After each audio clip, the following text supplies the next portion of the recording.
from overnight. We don't have a full list yet. I can tell you overnight we heard from the Secretary of Transportation, Duffy. We also heard from the Bounce. We heard from the CIO of the Metropolitan Washington Potter. We also heard from the Metropolitan Washington Fire Chief, Fire Chief John Donnelly. We knew that American Airlines officials were on their way here to hand something behind them as the sun is coming up. I'm hoping to really get my this presser happening imminently, and earlier today we heard from law enforcement agencies across the capital region about just how expansive this search and rescue mission has been, with over 300 personnel on the ground and in the water. Of course, the big question remaining, are there any survivors? How many bodies have been recovered? A law enforcement source telling CBS News that at least 30 individuals, 30 bodies have been recovered from the ice of the Potomac, waiting on official confirmation here from authorities just regarding how much debris, how many individuals they were able to actually pull from the water here. And authorities could also tell us a little bit more about when we will switch from this being a search and recovery mission to specifically more of a salvage mission. We know that investigators are also on the ground with the NTSB, the National Transportation Safety Board. They are leading on this investigation. We're waiting to hear what they were able to recover on the scene, what they'll be looking for. Of course, we know that investigators right now are very focused on why this Army Black Hawk helicopter was flying at such a low altitude near the airport. Everyone asking that question today. Beyond that, of course, we know that there were 60 passengers and 4 crew members aboard the plane, in addition to 3 in that Black Hawk. But we know few details regarding who was on that flight, so hoping that authorities might also share a little bit more with us about some of those victims there.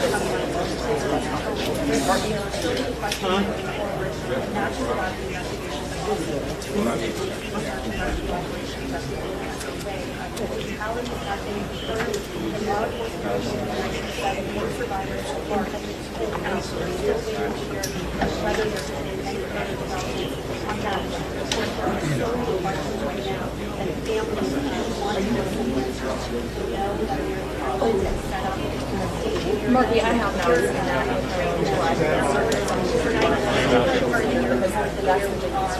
Heads up.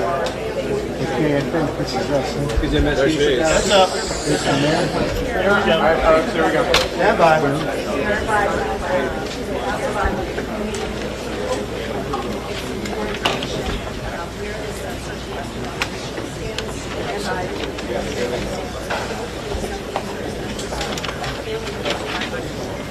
Just turn it down and pull 50 pounds, right? We need to get wide here.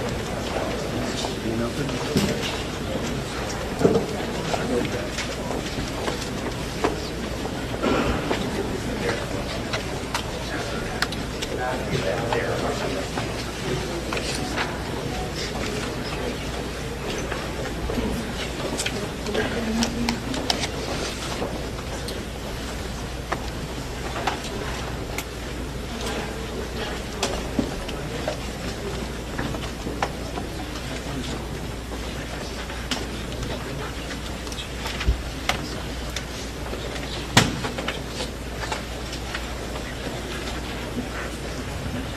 Good morning. I'm Muriel Bowser. I'm the mayor of Washington, D.C. We are here at Reagan National Airport to provide an update on the tragic events of last night. I'm joined by U.S. Transportation Secretary Sean Duffy, D.C. Fire and EMS Chief John Donnelly, American Airlines CEO Robert Eisen, the Metropolitan Washington Airports Authority CEO Jack Carter, United States Senator Mark Warner, United States Senator Tim Kaine, U.S. Representative Don Beyer, as well as the Chief of the Metropolitan Police Department, Pamela Smith. And we are joined by first responders from across the Metropolitan Washington region. I speak for all of us when I say, and certainly all Washingtonians, how very sad we are for American Airlines, for the United States Department of Defense, and for all Americans for the loss of life that happened with the collision of these aircrafts. We know that includes families from across our region as well as in Kansas and across the country. This morning we all share in a profound sense of grief. I do want to thank the first responders who acted quickly last night, who ran towards danger, went into a very frigid river, and have worked throughout the night. Chief Donnelly reported in last night's briefing that we have a strong mutual aid agreement in our region, and those teams have worked together throughout the night in really tough and heartbreaking conditions. And we should all thank them for their heroic efforts. So we'll have several updates today. I'm first going to turn to the Secretary of Transportation, Sean Duffy, and then you will hear directly from Chief John Donnelly with a situational update. Thank you, Mayor. Again, Sean Duffy here, Secretary of Transportation. We wish we were gathering for different purposes today. I just want to let you know that the Department of Transportation, the FAA, along with the White House, President Trump, local, state, and federal partners, all working together on this incident in unison. I couldn't be prouder of this team that's been assembled, working tirelessly. Mayor, I want to thank you specifically for your work. A few details I'd like to give all of you, and some of you reported this, but last night, if you live in the DC area, you would know that this was a clear night last night. The helicopter was in a standard pattern. If you live in the DC area, you'll see helicopters up and down the river. This flight pattern is seen oftentimes when you live in DC. This was a standard flight pattern last night as well. The American airline flight coming into land was in a standard flight pattern as it was coming into DCA. So this was not unusual with a military aircraft flying the river and aircraft landing at DCA. And again, if you live in the area, you'll see that frequently with those two aircraft working together. Así es como hicimos que nuestro flujo de trabajo empiece a fluir con Monday.com. Le dio a nuestro equipo un espacio de trabajo central donde podemos gestionar fácilmente todos los flujos de trabajo, los archivos, las personas y los datos. Ahora trabajamos en sintonía y todos saben cuál es su función en el panorama general. Al conectar nuestros calendarios, mensajes y correos electrónicos con nuestro espacio de trabajo de Monday.com, podemos hacer todo en un solo lugar. No es necesario cambiar de pestaña. Con la ayuda de las automatizaciones, ahorramos tiempo valioso. Las ajustamos según nuestras necesidades y las agregamos al flujo de trabajo. Así nos liberamos de las tareas manuales, en especial de aquellas que realmente no queríamos hacer. Otra función revolucionaria. Empezamos a usar los paneles. Es una forma increíble de obtener datos valiosos. Podemos alejarnos y tener la mejor vista de nuestro trabajo. Y lo mejor de todo, podemos compartir el flujo de trabajo con nuestros freelancers. Todos estos pasos nos permitieron optimizar nuestros procesos y eliminar el estrés. Crea tu flujo de trabajo soñado. Visita Monday.com para empezar tu prueba gratis.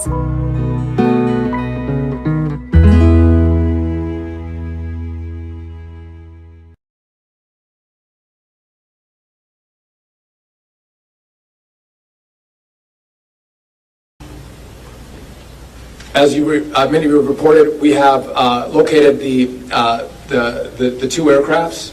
The fuselage of the American airline plane was inverted. It's been located in 3 different sections. It's in about waist deep water. So that recovery is going to go on today as that recovery takes place of the fuselage of the aircraft. NTSB is going to start to analyze that aircraft, partner with the FAA with all the information we have to get the best results possible for the American people. I would just say that safety is our expectation. Everyone who flies in American skies expects that we fly safely, that when you depart an airport, you get to your destination.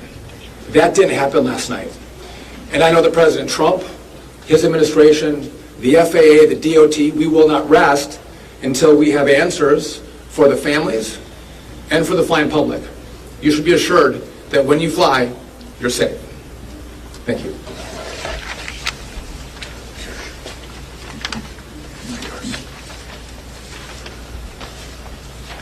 Thank you, Secretary. Thank you, Mayor. I'm joined today with Fire Chief Bonnet from the Metropolitan Washington Airports Authority, and I'm John Donnelly, Chief of the District of Columbia Fire and EMS Department.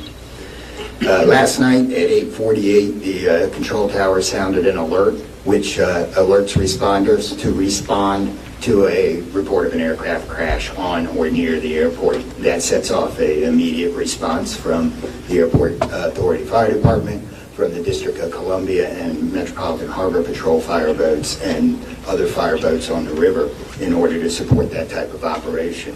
Very quickly, this call escalated. It became apparent, the responders realized that they had a plane crash and immediately escalated to a response that ultimately included about 300 people last night.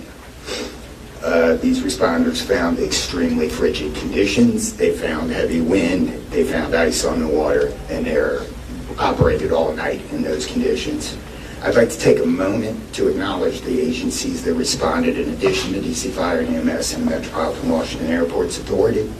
Montgomery County Fire Department, the Prince George's County Fire Department, the Charles County Fire Department, the Baltimore County Police Department, the Anne Arundel County Fire Department, the Alexandria Fire Department, the Arlington County Fire Department, the Fairfax Fire Department, the Prince William Fire Department, the Baltimore City Police Department, the Maryland State Police, the Maryland Natural Resources Police, the Department of Defense, the Joint Base in Bowling Fire Department and the staff there, the U.S. Army, the U.S. Coast Guard, the United States Park Police, the Metropolitan Police Department, the FBI, and the NTSB. Despite all those efforts, we are now at a point where we are switching from a rescue operation to a recovery operation. At this point, we don't believe there are any survivors from this accident, and we have recovered 27 people from the plane and 1 from the helicopter. The District Office of the Medical Examiner has lead on reuniting these bodies and these people with their loved ones, and we will continue to work to find all the bodies and collect them and reunite them with their loved ones. We should also acknowledge that the Virginia Medical Examiner and the Army Medical Examiner are involved in this operation and a very important part of getting people identified. So.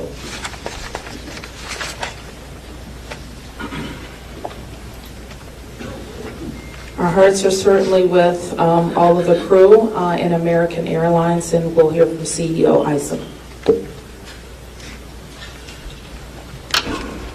Thank you, Mayor.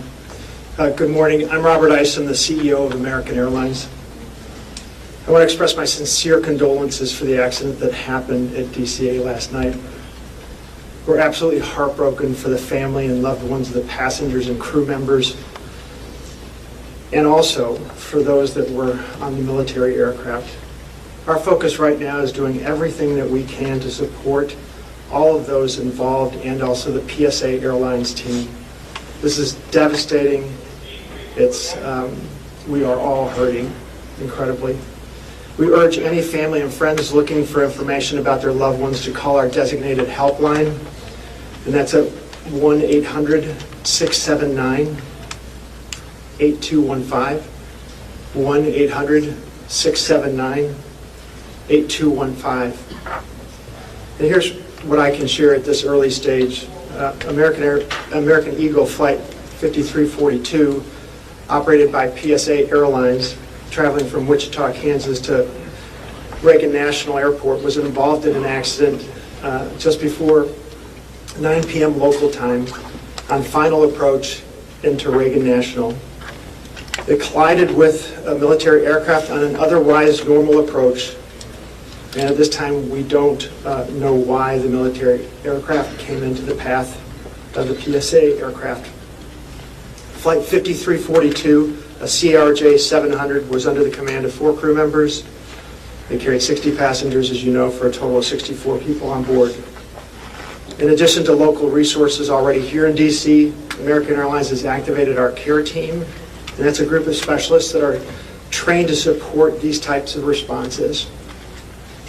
These team members are on site or arriving soon. And additionally, we have members of our GO team that are on ground here in DC, and they're being deployed with resources to do everything that we can to take care of the needs of the families and the loved ones of the passengers and crew members. And that is our sole focus. And we're so grateful for the first responders. They've been working through the night, courageous efforts. We're actively working with local, state, and federal authorities on emergency response efforts and closely coordinating with PSA Airlines as they cooperate fully with the NTSB on the investigation. I know that there are many questions at this early stage. I just won't be able to answer many, but we'll provide additional information as it comes. Thank you. I want to introduce the Metropolitan Washington Airports Authority CEO, Jack Carter. The authority manages Reagan Washington National and Dulles International. Good morning and thank you, Mayor. First, let me begin by expressing our condolences for all the victims of this flight and for their families. There's a lot of grieving going on, and so we're very sympathetic to that. I want to echo what was said about the first responders.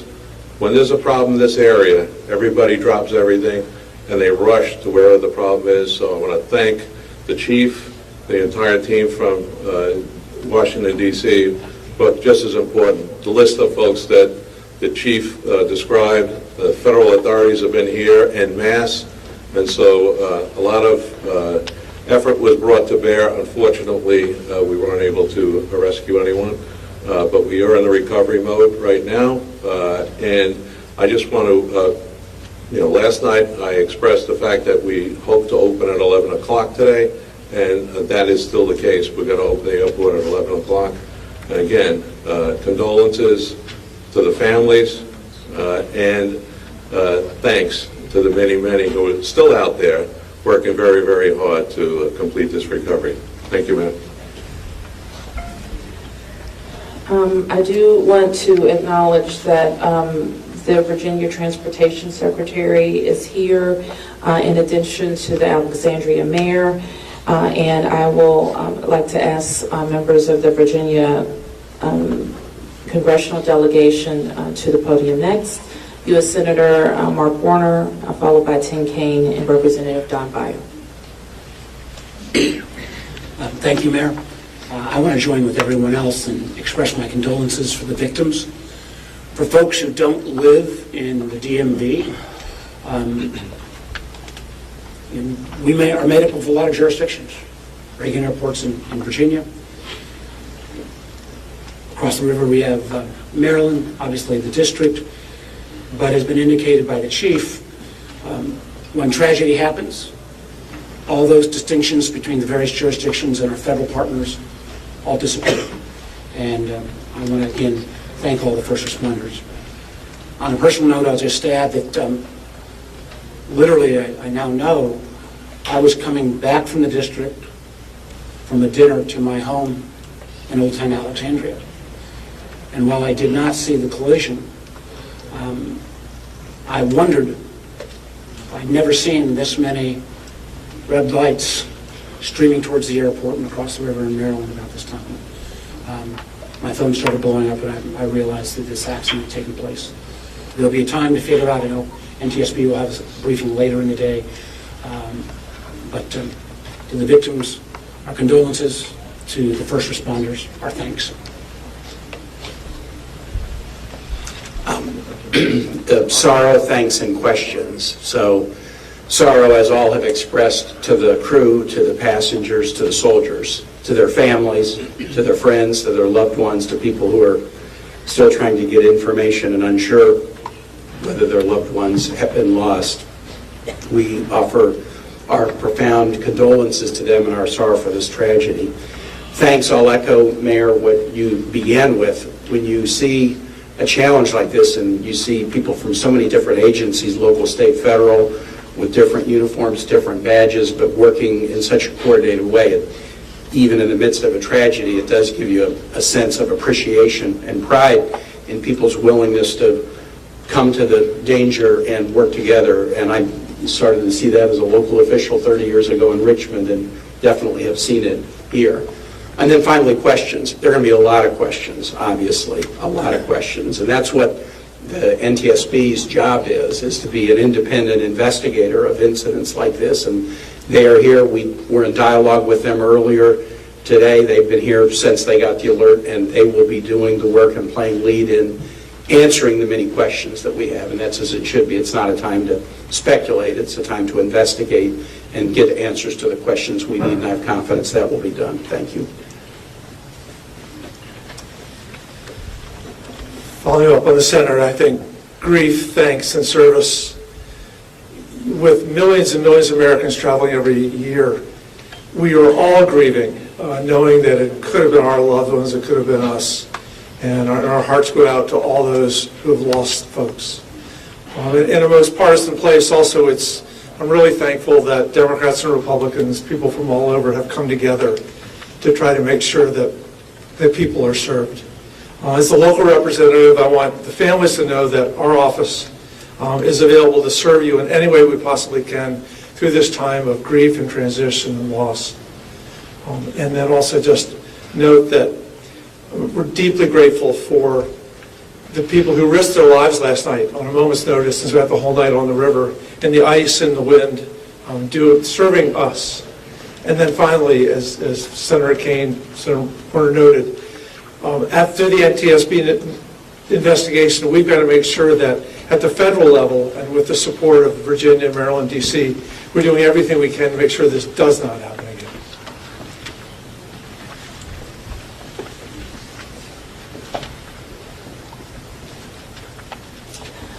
So with that, it's been said already that the National Transportation Safety Board becomes the lead agency in the investigation.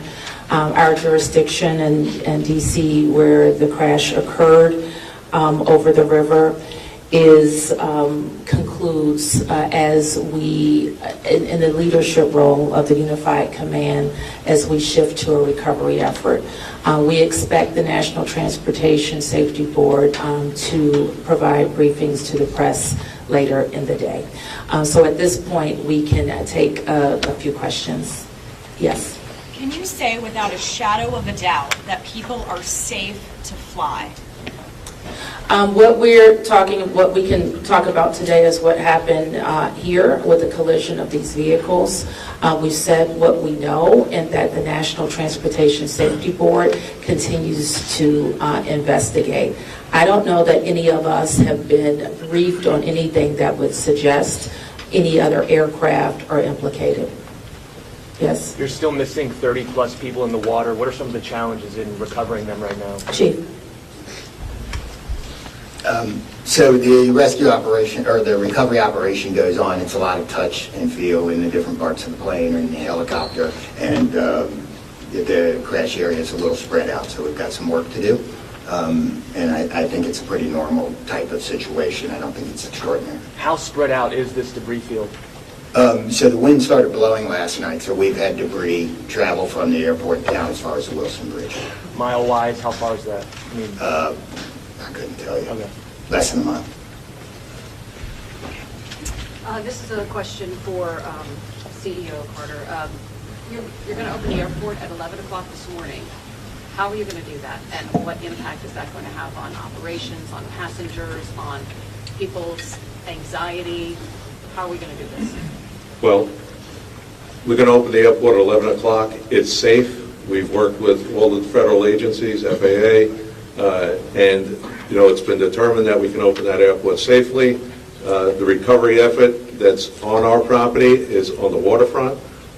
Our primary runway, 119, will be open. It's away from any activity. We're going to have a secure area around that, so all are comfortable that we can get back to operations. Now, each airline will announce or communicate to their passengers what their operations are going to be. Obviously, their networks were disrupted overnight, and so we might have a slow recovery, but the bottom line is we will begin to have aircraft moving in and out of this airport at 11 o'clock. Okay, so 1, 2, 3. Has the flight recorder been recovered, the black box at all? I don't think we can say anything about what's in TSB's purview. You mentioned the airport opens 3 hours from now. There's a lot of helicopter traffic from the military, U.S. Park Police and all that. Will helicopters be flying right through here as well, beyond the recovery efforts? I don't know the answer to that. Jack, do you have anything to add? We don't have anything to add about that. Yes. For Secretary Duffy, can you reassure Americans that the U.S. still has the safest airspace in the world? So the question is, can I guarantee the American flying public that the United States has the most safe and secure airspace in the world? And the answer to that is absolutely, yes, we do. We have early indicators of what happened here, and I will tell you with complete confidence, we have the safest airspace in the world. When it comes to informing these families who've tragically lost their loved ones, what has that looked like so far? Have any of them been informed? The flight manifest, is there any details you can provide on that front? Chris, can you add anything? All I can say is that we have published the 1-800 number. We have family assistance centers set up here in DCA. We do in Wichita as well. I'm not at liberty to give the number of families that have been that have used those services, but we are making that use. We have over 100 team members that are either here or on their way that are specially trained to work with family members, handle travel arrangements, hotel arrangements, incidentals, to make sure that we're taking care of people in any way that they can. As you know, as our teams are hurting and suffering, as our passengers and their families need assistance, we're doing everything we can. I don't have any more information on that right now. Mayor, you're next. Chief Donnelly, can I ask you to describe the next phase of the investigation? How confident are you that you'll be able to recover all 67 of these bodies? And can you speak to some of the debris that's also being pulled out of the river? We understand there are some suitcases, some other things that have been pulled out from the river. And I would like to ask anyone here, perhaps the Transportation Secretary or Mr. Eisen, if we know anything about these victims, age ranges, nationalities, anything of that nature. So the next phase of this operation is going to be led by the NTSB. All of us are working together, though, to search the area and find the victims. I'm confident that we will do that, and that will take us a little bit of time, though. It may involve some more equipment. As far as the things being collected, I don't have personal knowledge. I know that we have been collecting debris that you would expect to see from a plane. And anything about the victims? So the question is about the victims. The NTSB is going to lead that portion of the contact with the victims. I believe American is going to be involved with that as well, and so will the FAA and the Department of Transportation. Secretary Duffy, we're going to take some questions over here. 1, 2, 3, 4. First, Secretary Duffy, the flight path that the helicopter was on, is that a common flight path, and is it normal for helicopters to get clearance to cut across busy approach paths? So I don't know if you all could hear the question. It's a question about the flight path of the helicopter. I don't want to go into too much detail about the information we have from the FAA, but obviously it is not standard to have aircraft collide. I want to be clear on that. But prior to the collision, the flight paths that were being flown from the military and from American, that was not unusual for what happens in the DC airspace. And as this investigation moves forward, we'll have more information to you about the details of the spots with air traffic control. I don't want to make statements about that. I don't lead into that answer. But again, I think whether it was air traffic control, whether it was military aircraft, helicopters, or the American flight, everything was standard in the lead up to the crash. Now, obviously, something happened here. You'll get more information and more details as this investigation moves forward. We'll learn what happened. But again, those who live in the D.C. area, we see military helicopters fly up and down the river. It's a standard path that they fly. They're used to aircraft landing at DCA, and there's a procedure in place because this happens every day. Something went wrong here. I look forward to the time and point when we can give you that information, but I don't want to comment on that right now. Senator Kane, Senator Warner, you all have been, very vocal about your concerns about busy runways here, air traffic. I know it's still early in the investigation. I'm just curious any steps that you all plan to take to address that. We have raised this issue continuously. We've got very busy airspace. I think we will ask questions, but at the appropriate time. But we are in this period right now where families are still being notified. We're trying to figure out what happened. There'll be time for those discussions. Yeah, I'd just say the same thing. We've been pretty plain about our concerns, but it isn't a good time to speculate right now. We have faith that the NTSB will provide the answers about this. Okay, you 4 here, and I'm going to take 3 in the middle, and then we're going to have to wrap 1, 2, 3 after this young man. Thank you, appreciate it. Chief, I know I can imagine it must be traumatic for your first responders to have to deal with this. How are they doing right now, and are you all going to be offering any services to help them as they process this? So thank you for the question. Our first responders are resilient people, but yes, this call will be hard for them. Our peer support teams are already engaged with the responders, and we'll be following up on that to make sure that they're okay. But I think the concern is real. Okay. Thank you, Ms. Mayor. What kind of communication was there between the helicopter and the tower, the plane and the tower, and the helicopter and the plane? I don't want to say too much on the communication between the helicopter and the tower and the airline and the tower, but I will say this: there was communication. It was I would say standard communication. So there was not a breakdown, if that's your question, in communication between the military helicopter and the American airline flight. There was communication between the aircraft and the tower. Was the plane aware there was a helicopter in the area?